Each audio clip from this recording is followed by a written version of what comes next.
नमस्कार, जय सेवालाल। आप देख रहे हो बंजारा लाइव।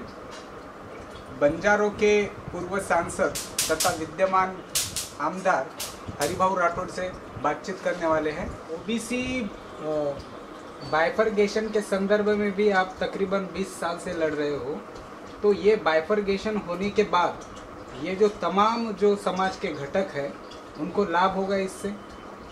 नहीं, जहाँ SC ST का मतलब रिजर्वेशन नहीं है उसकी बात है। हमने वसंतराव नाइक ने बहुत पहले ही यहाँ कर दिया था, महाराष्ट्र में किया था। तो हम इसी तरह अभी पूरे देश में ही हो रहा है और जी जस्टिस सोहिनी आयोग इसके ऊपर काम कर रही है और ये जल्दी भी हो जाएगा। इससे भी हम जो अदर स्टेट है जैसे मध्य प्रदेश, गुजरात, राजस्थान है, उत्तर प्रदेश है, जहाँ अभी SC ST का आरक्षण नहीं मिला है उन सभी को फायदा होगा। और जहाँ SC ST का आरक्षण हमें पहले से मिला है वो बरकरार रहेगा, वो वैसे ही रहेगा, उसको हम कोई टच करने की कोई सवाल ही नहीं है। तो ये इसके ऊपर हमने बहुत काम किया है पहले से 20 साल से और ये जल्दी इसका नतीजा आ जाएगा।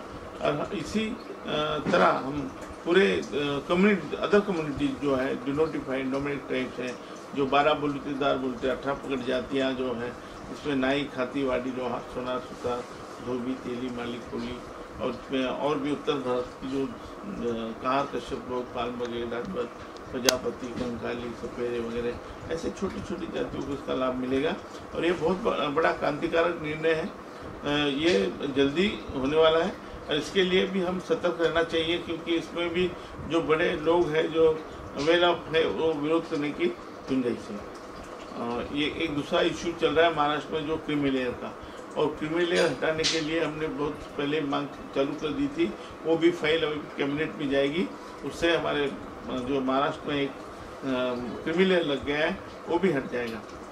दूसरा इशू मैं हैंडल कर रहा हूँ पूरे देश में जो रिजर्वेशन का है।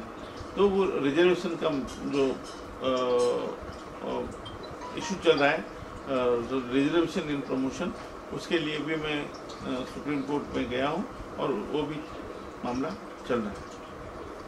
हाल ही में अभी रिजर्वेशन के संदर्भ में आपने एक निवेदन दिया था जो कि सेट नेट का था, जो कि ओबीसी और जो बैकवर्ड कम्युनिटी के जो बच्चे थे, स्टूडेंट थे, उनको वो जो GR था वो यूनिवर्सिटी ने बताया नहीं था। उसके बारे में क्या कहेंगे? ये जो प्राध्यापक और सह प्राध्यापक लगते हैं ना यूनिवर्सिटी में, उनको नेट सेट की ज़रूरत होती है।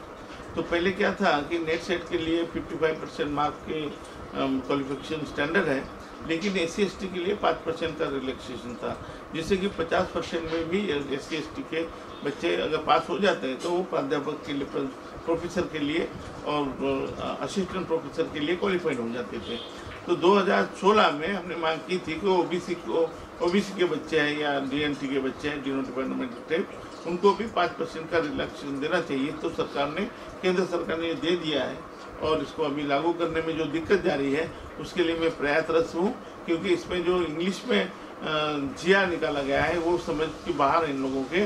तो हम समझाएंगे कि ये जो DNT एंड OBC सेंट्रल में एक ही है और वो सभी को लागू है और तुरंत लागू कर देना चाहिए, ताकि अभी जो इंटरव्यूज हो रहे हैं प्रोफेसर के उनके लिए भी ये मतलब ये दिलासा मिल जाएगा, उनको भी राहत मिल जाएगी। राठौड़ जी, एक ये सेशन का अंतिम प्रश्न आपसे पूछना चाहता हूँ कि जैसे अभी आप बाइफरगेशन के संदर्भ में तकरीबन 20 साल से लड़ रहे हो, अगर वो बाइफरगेशन नहीं मिला, आपको आरक्षण नहीं मिला, तो फिर आप भी हार्दिक पटेल हो या महाराष्ट्र में जो मराठा आरक्षण के संदर्भ में जो इतनी बड़ी रैलियाँ निकाली थी, वैसे रैलियाँ आपके समाज की भी निकलेगी क्या?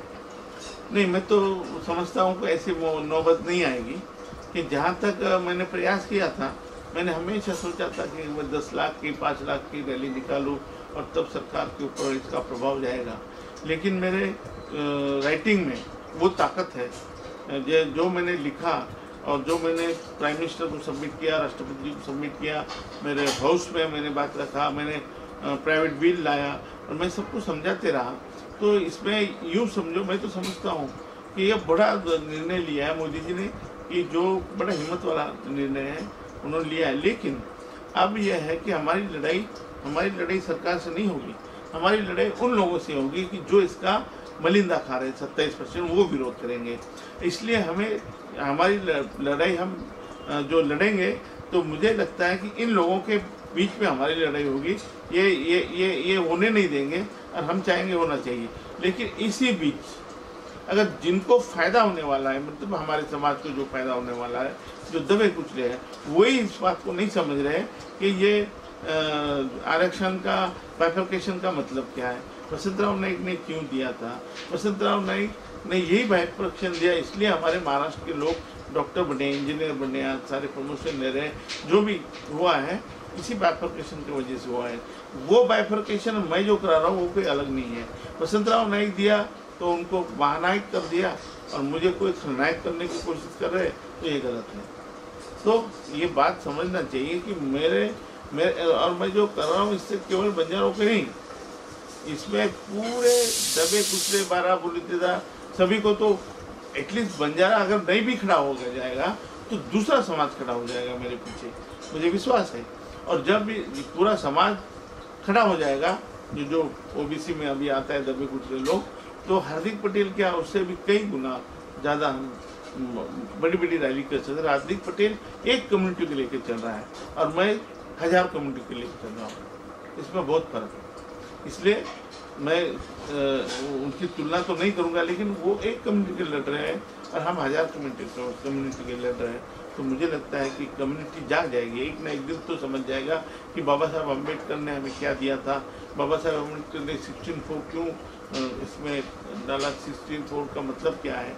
तो ये जब समझ जाएंगे तो ये जो अपनी नई पीढ़ी है अभी, जो समझदार है, उन्होंने देखना चाहिए। और जो केवल पॉलिटिकली विरोध करते हैं, उनका तो यही चलते रहेगा कि उनको ये लगेगा कि आरक्षण गया, उनको क्या है, आरक्षण मिले ना मिले नहीं, लेकिन हमारे जैसे कोई बड़ा अगर हो रहा है तो वो उनको दिक्कत है, दूसरा कुछ नहीं है। तो समझ जाएंगे, धीरे धीरे धीरे हमारी नई पीढ़ी समझेगी कि आरक्षण का मतलब समझ जाएगी। मुझे विश्वास है कि जब पूरा देश में इतने बड़े बड़े आपके जैसे लोग सामने आ रहे हैं, तो वो जरूर समझ जाएंगे। और ये बहुत नेक काम हो रहा है, अच्छा काम हो रहा है। इसके लिए हमें, जो आपने कहा कि इस पर आंदोलन करना पड़े, भी करना पड़े, तो हम आंदोलन करेंगे।